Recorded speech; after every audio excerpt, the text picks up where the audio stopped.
as soon as we got into the Rebbe's room, she decided this is a wonderful playground. And she started running around, opening up. Let me clarify for those that don't know what the Rebbe's room looked like. He had these bookcases like in china closets that were wall to wall, and underneath the bookcases were drawers. And this was all mahogany. I think it was like from one wall to from the door of the room to the end of the room. And she went into the room and she started running around, and then she discovered, oh, you have these pulley things, these drawers, these little whatever they were.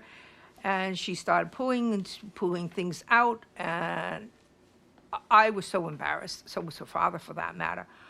And he was trying to tell her, shh, and to go back, and she wasn't listening to anything. She had a mind of her own.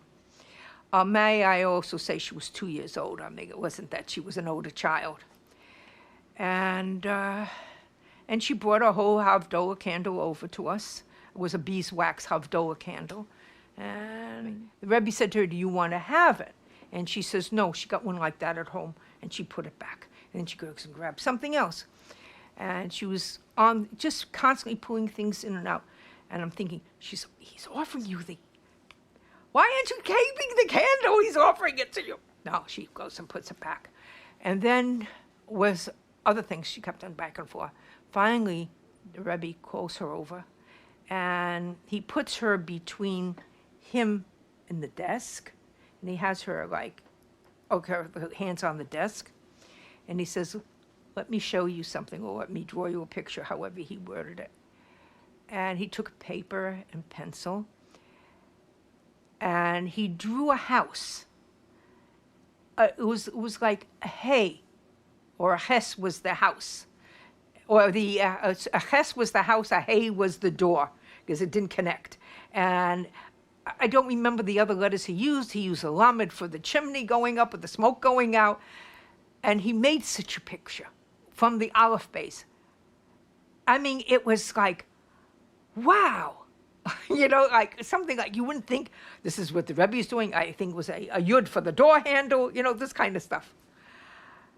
And he said to her, do you want to have it? Do you want to take it home? No. And I was platzed. And I said to myself, Binyamin, take the thing home. This is something to frame for posterity. He didn't take it home.